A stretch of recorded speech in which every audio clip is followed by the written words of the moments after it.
I really appreciated the directory is because it guides people to what you were talking about is like to wine. And I think I said this yesterday in my panel, I think we need to be coming together a little bit more and competing less with each other. And that's where it's like, your priority is Italian wine, my priority is several other regions, but I always say, I want people to choose wine. And I think if we can kind of come together there first, and then we can start, going like, let's try Italian wine, and let's really dig into that and promote that. And that's why we're all here this week. Welcome to the wine2wine Vinitaly Business Forum 2025 Chicago edition, where global wine professionals share insights, strategies, and inspiration from this year's conference. Let's dive into today's session and explore the ideas shaping the future of wine. So I'm Felicity, and we're here to talk about a fantastic initiative from wine2wine. But I just want to say, I got started with podcasting or with audio 23 years ago when I went to Bath in England, which is where the BBC does its audio production. And I spent an entire day there just before Christmas going to their studios and listening, because at the time, audiobooks were overtaking printed books. Everyone was turning to this oral culture because everybody wanted something on the commute. And so the BBC were just, doing fantastically well with audiobooks, and this was the future. And then what happened about 2011 is we got the smartphone and the cost of technology went down. So we got USB microphones and we got the ability to record and produce at much lower cost. So instead of audiobooks being the future, it flipped and it became podcasts. And the launch of the Apple AirPods actually had a lot to do with this. And so for the first time, you weren't listening to something that was like the radio, you were listening to something that was actually in your head. And this changed the whole relationship with audio. So one of the things that people really like about podcasts is what's called the parasocial relationship, which is they come to a podcast host that they really like, and it almost doesn't matter what the person's telling them.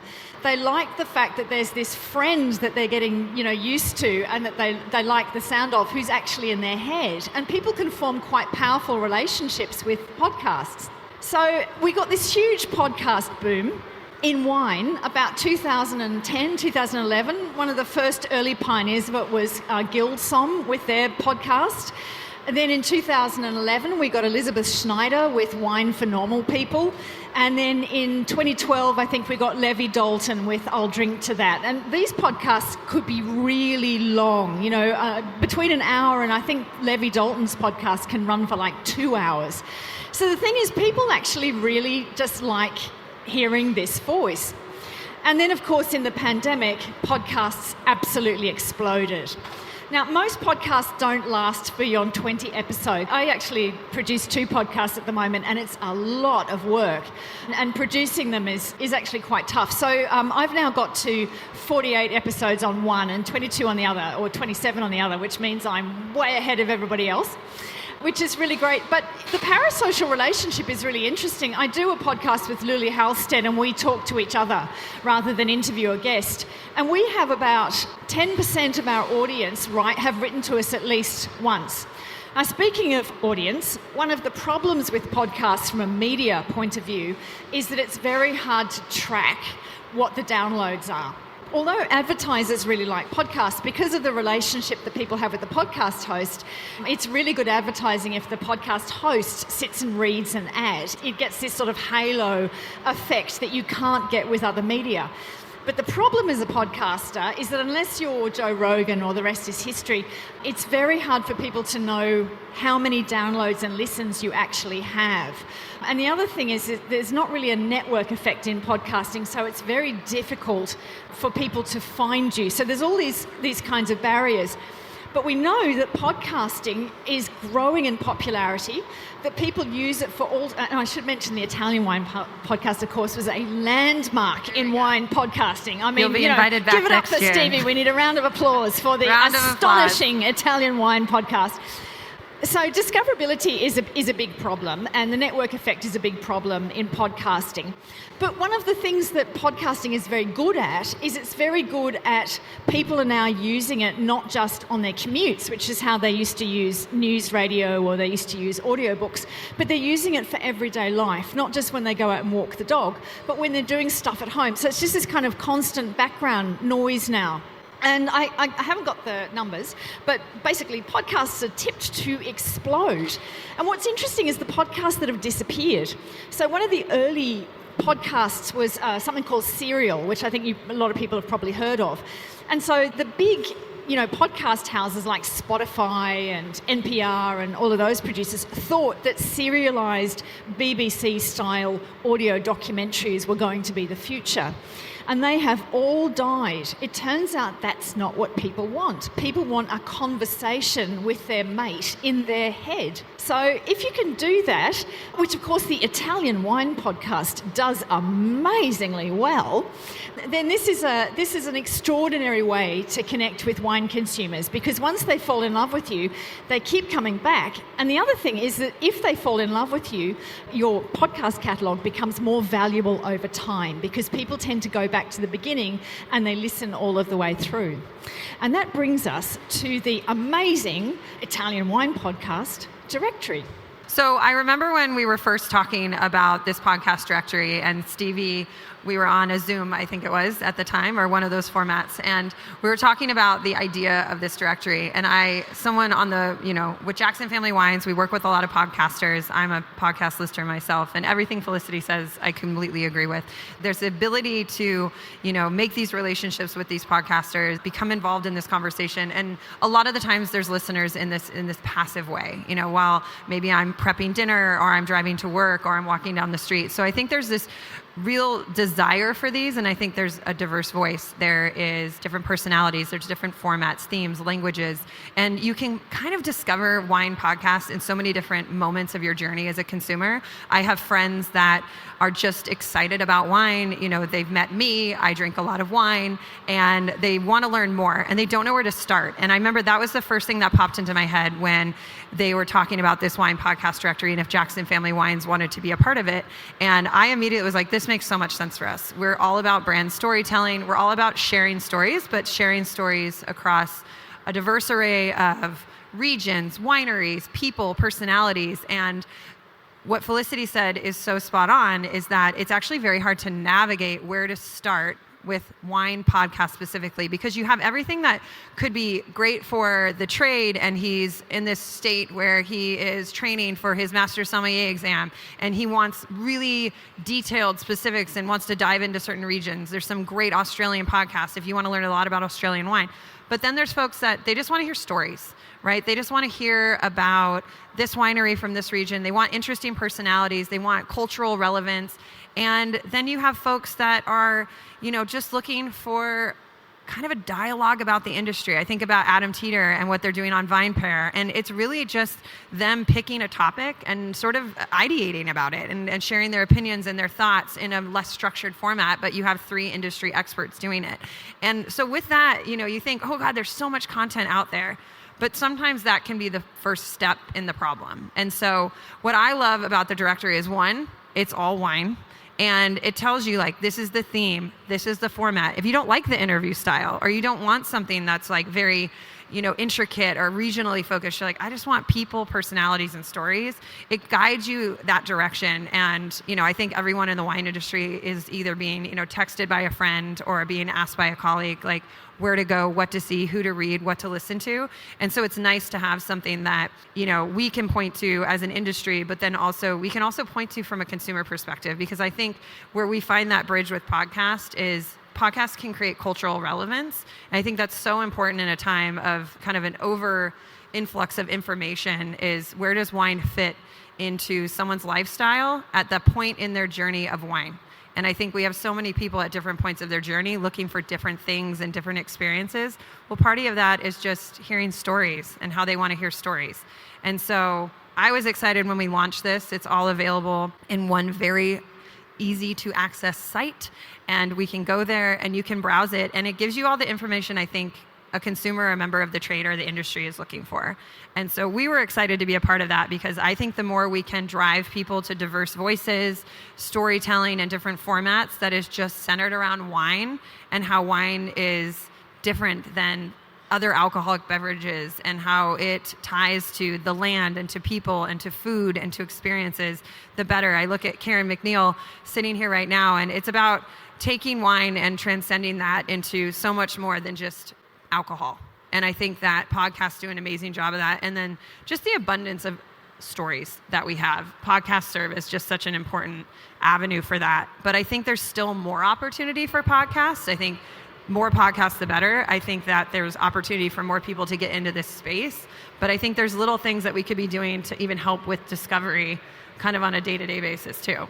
Yeah, I was going to say, in my extensive research for this panel, I discovered that there are 4 different types of wine podcasts. All right, so there's the educational or there's the wine fundamental podcast, which are extremely popular. There's the regional or terroir place-based focused, and that often includes the winemakers and so on.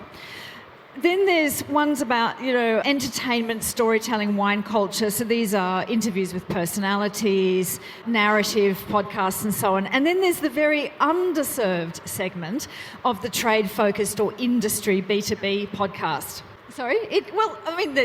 There's mine, of course, Drinks and Cider, but and there is Vine Pair, but there aren't very many which are actually focused on information for the trade. So one of the interesting things about podcasts is people will keep telling you in content that they have to be really short, the shorter the better. It's actually not true. Some of the world's most popular podcasts are 2 or 3 hours at a time. It's like when people fall in love with something, they just can't get enough of it. Under 20 minutes is performed the best in the terms of people listening all the way to the end. But actually, really short shows sometimes don't do very well because of the way that people listen is they're listening to it while they're walking the dog or they're cooking. And so it's extremely annoying to have to come up with a new podcast every 15 minutes or so. Should we talk about anything else? Stevie, what have we left out? Well, the one thing I was going to share with a few folks is I think the way that podcasts are being marketed themselves, I think there's a lot more opportunity in that. So what I love to see is when a podcast, and I agree with the long format, like people want to sit down and take in this information. And I think it is the counter to what we're seeing a lot with like social trends, which is like shorter, more digestible, relevant, contextual. People are sitting down, they want to they're already invested in this person. Typically, you're not following a podcast over and over again if you're not actually excited to be hearing what Jonathan or Emily or Felicity is going to say. So you've already bought in to the format, the style, the theme, and the way that they approach talking about wine. So once you've hooked them and they're listening to you in sometimes a more passive format, that's a great part, right? That's your listenership. Those are the people downloading, subscribing. But then I look at how do you then acquire new listeners? And so I've been seeing where we go back to sort of this short form content trend is the folks, I'm sure you've all seen this, the people that are recording themselves recording a podcast.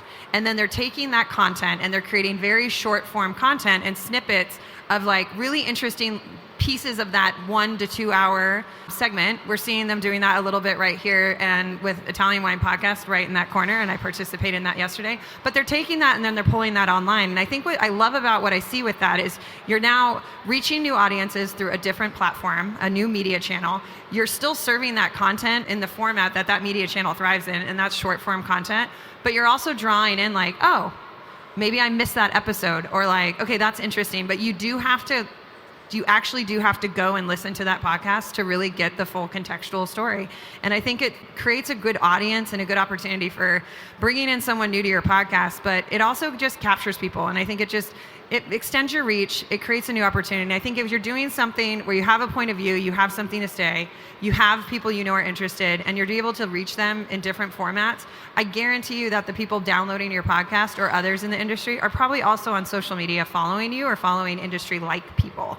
And so to capture them in all those facets of their lives, that's a little bit what I want to see is reaching people across all these different media types because they're there. All we're doing is reaching consumers in different places. And I think it also then helps you draw in and you want to hook them and have them, settle in, pour a glass of wine maybe while they're cooking, while they're walking their dog, maybe not holding the wine while they're walking their dog. Depends on where you live. But that's what I hope to see a little bit more of, like a little bit more creativity in how we get more people to buy into different podcasts. And I think there's different ways that we can do that. Yeah, and I should say one of the things about podcasts I discovered is that they turn up in very unexpected places. One of the top podcasts in the world, which you might not have heard of, is called Reading Between the Wines by a Canadian called Pierre Fairland. Now, he regularly gets between 80,000 and 120,000 downloads per episode, which for the rest of us is just unbelievable. But the reason he does it is because his podcasts are featured on major airlines.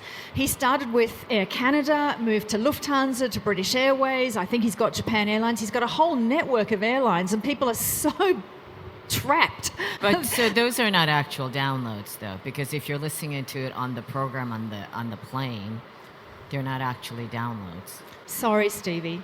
But he gets 10,000 to 120. I was amazed when you told me that number. Sorry? No, I was astounded, like when you told me the number, the download numbers, because I don't think it's very unusual. That number is very, very high. So I don't think it's those. I don't know how he gets his stats. I mean, one of the biggest problems is getting the stats. Well, it's stats. Right. It's the analytics is a really Yeah. big problem. Yeah. So it's a small group. So can I just ask the audience, how many of you listen to podcasts? Okay, so I'm going to just go around. Like, tell me which podcast you listen to. Usually like crime podcast. New York Times. Okay. Like NPR, like NPR. news and solar. Bottled in China. What is it, sir? That's a podcast by Emily, and she's a Canadian living in Hong Kong. Stephanie. The rest is history.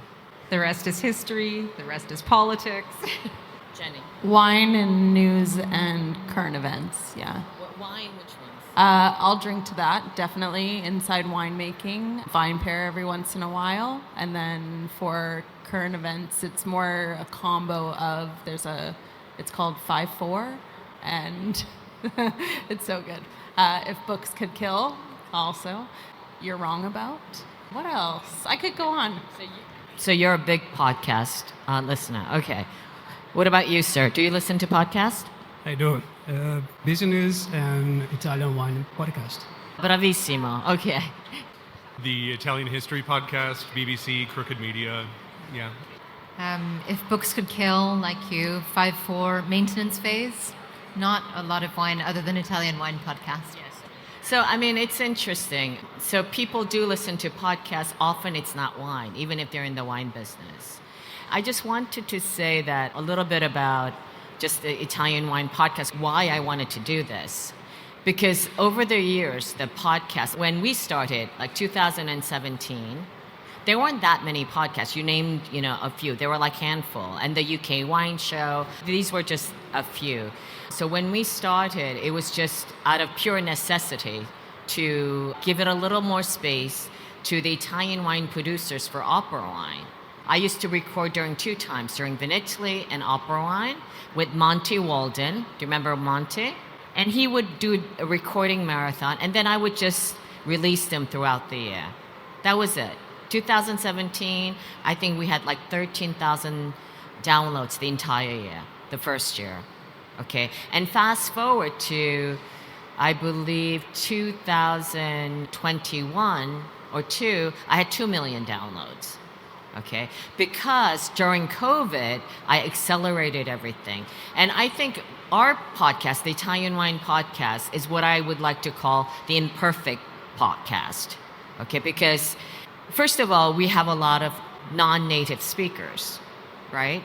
And it's not that polished, Felicity, she's a perfectionist. The audio has to be perfect, and the whole, the philosophy and the choreography. And of course, you listen to her, she sounds like a BBC newscaster, right? So everything is perfect. She gets the awards. But what we do is something a bit different. It's a bit more democratic, and we're incredibly prolific because you've done 47 podcasts in total? 80. She's done 80 podcasts. Incredibly thought through, whereas we are nearing 2,500 podcasts, 2,500 podcasts. That means every day it goes out, there's a podcast. And it's an incredible amount of work. We have one of the producers over there, that's Beatrice. She's doing the wine2wine sidebar, for example. And Barbara Fitzgerald, she's also one of our podcasters. We have about 10 podcasters at rotation.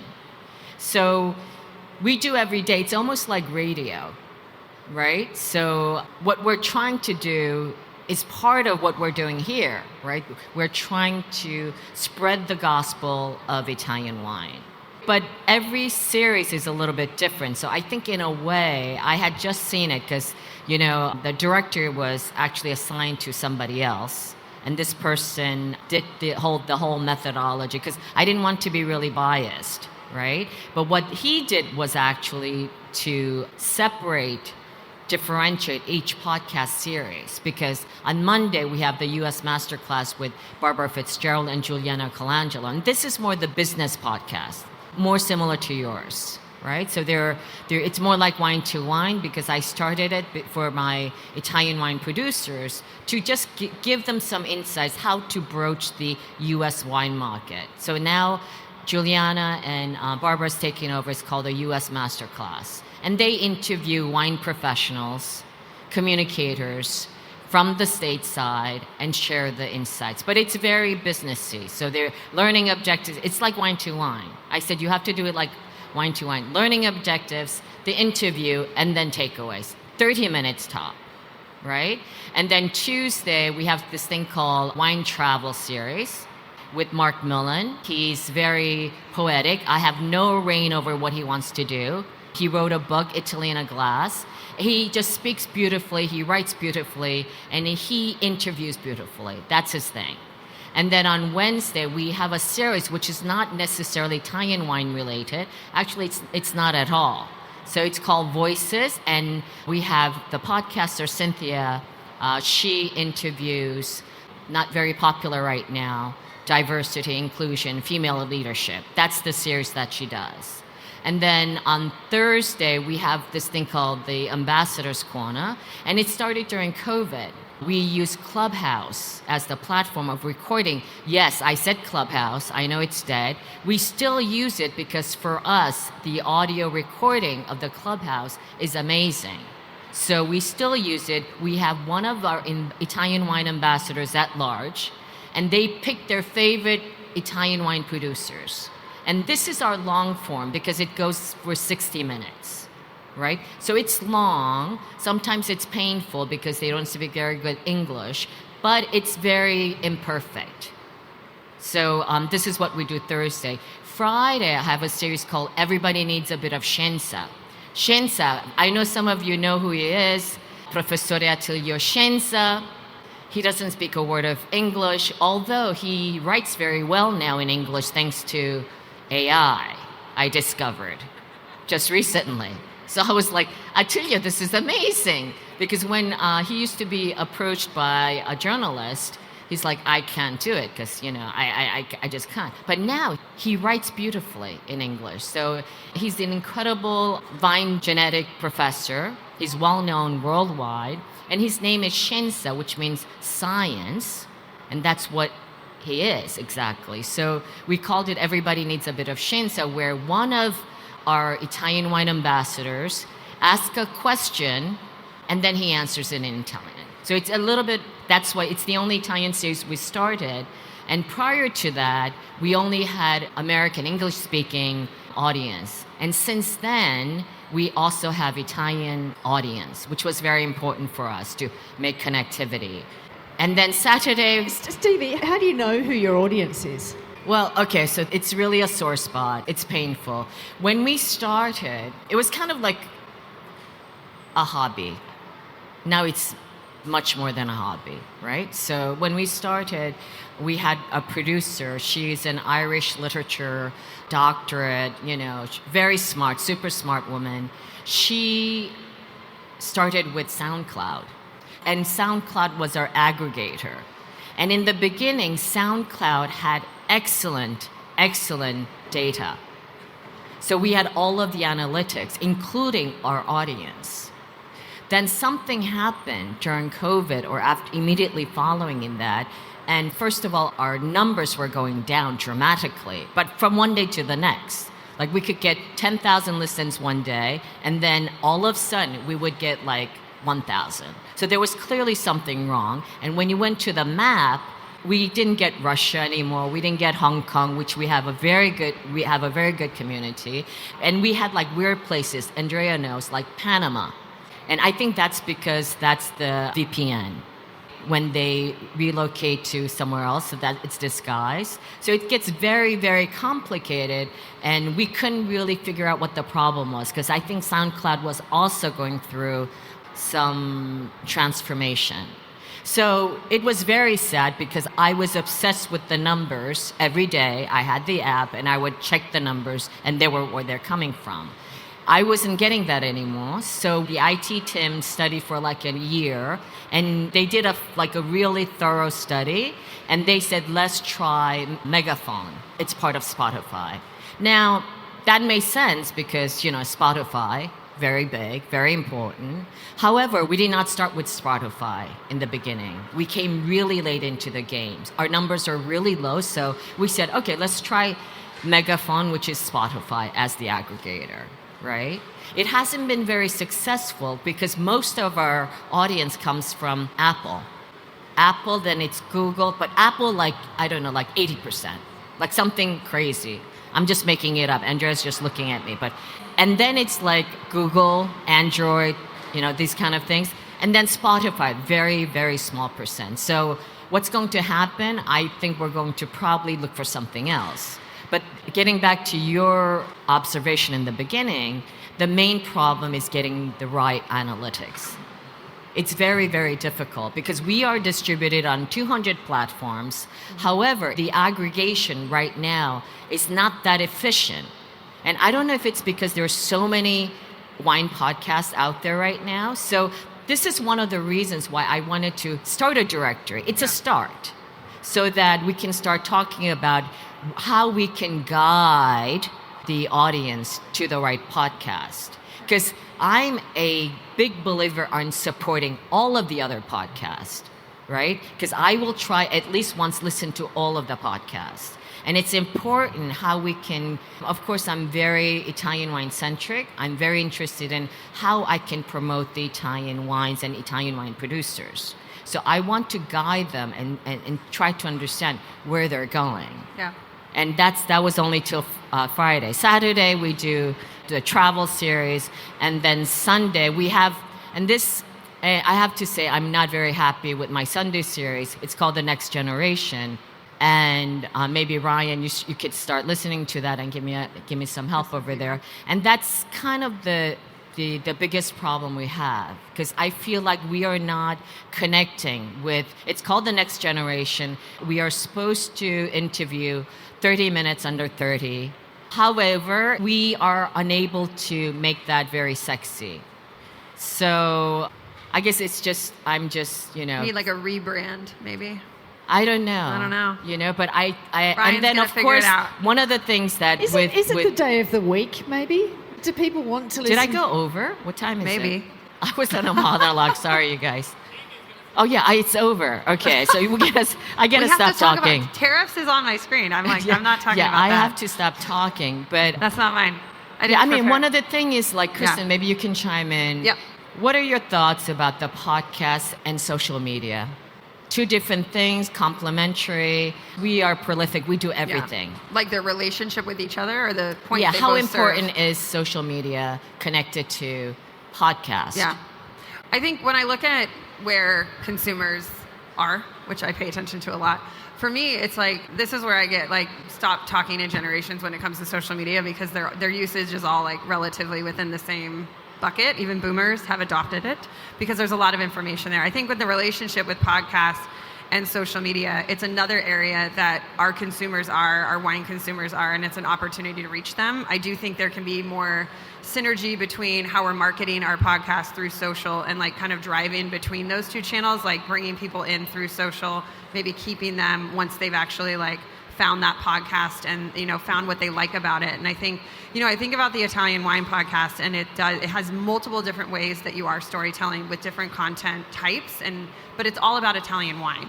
And so I think people find they either love all of it, they may love, Tuesday, Wednesday, and Sunday, but I like that you're experimenting because you're also giving people different contextual overviews in Italian wine, but they still know like it's the source of Italian wine, education, storytelling, and entertainment. And I think that's where the reason I really appreciated the directory is because it guides people to what you were talking about is like to wine. And I think I said this yesterday in my panel, I think we need to be coming together a little bit more and competing less with each other. And that's where it's like, your priority is Italian wine, my priority is several other regions, but I always say, I want people to choose wine. And I think if we can kind of come together there first, and then we can start, going like, let's try Italian wine, and let's really dig into that and promote that. And that's why we're all here this week is for Italian wine. But I think that's where, if we're continuing to find these opportunities to bridge those gaps and bring people more in and show them places they can go to discover more, I think it's great because the methodology included a committee, and I remember part of that, like I added, I think, several opportunities. Like these are several podcasts I work with in different regions, and in Austria and Australia, South Africa, and different places that I'm focused on as well. And I like that this is all inclusive. I think that's really important, and I do think that we can use, with the proliferation of podcasts continuing to be a really important medium for storytelling. I love history. I learn a lot of history podcasts, Wall Street Journal, New York Times, but I listen to a lot of wine podcasts as well. And I think it's clearly a source we all go to grapple on and get information we're seeking, right? Whether that's general interest, news, someone said crime, very big segment in the podcast world. And I think that's what's important to me is like that wine has a place there and a voice there. And now we have more accessibility to, because you were talking about the discovery of podcasts can be very challenging. So to simplify things and stop removing barriers for wine consumers that are curious and excited, and to utilize social media as another bridge, do all of that. Like, I think it's just a do it. And I think it's think about the ways these different platforms can complement each other, and we can tell those stories in all those places and continue to drive people to where they want to go, and just remove the barriers, because no one has time for that anymore. Convenience is very valuable to all of us. Time and convenience, every generation values it. Can I just tell you my experience? So I've got a podcast, and it was growing really well, and Spotify started recommending it, and I thought, great, I don't have to do any more social media because I hate social media, so I stopped doing it, and my podcast completely tanked. So I think social media is actually really important. So, discoverability, I just want to tell you, Felicity, a bit of warning in advance, because once you hit 500 episodes, it'll take you some time to hit 500, right? But this is the secret to being discovered. You will be amazed at how fast I put out 444 episodes. Podcast today. The problem is once you hit 500, most of the podcast platforms, whether it's Spotify, whether it's anything else, they limit you to 500. You only discover that when you start having thousands, because you can only see the last 500 episodes. So that was one of our problems. Number two, it's very difficult, like on Spotify, to search for that podcast. It's nearly impossible. It's not a problem for you if you do once a week. When you do 7, sometimes we do 10 episodes a week, like, the session, all the sessions from Wine2wine, we will release it. We will replay on the podcast. So sometimes we have bonus editions, and we have 10, 11 episodes a week. Right. Very difficult to find. So we had to invest in a research engine to make it more discoverable. So it takes a long time. It's just, what I'm saying is everyone thinks like social media, podcast is very, very easy. Just turn on the machine and start speaking. But it's not. It's just like anything else. It takes a lot of time. It takes a lot of time. There's a lot of work behind it. But I think it can be a useful tool for I think it's everybody. Worth our time. Yeah. And then maybe we'll win some awards too. Okay, we went way over because this is what happens. You give me a mic and then I start talking. And she's passionate. All right, thank you guys. Thank you for joining us. And look for that podcast directory. There are 100 podcasts, wine podcasts that we have outlined. So you can go there and see who you can find, the right one for you. Listen to the Italian Wine Podcast wherever you get your podcasts. We're on SoundCloud, Apple Podcasts, Spotify, Himalaya FM, and more. Don't forget to subscribe and rate the show. If you enjoy listening, please consider donating through ItalianWinePodcast.com. Any amount helps cover equipment, production, and publication costs. Until next time, chin chin.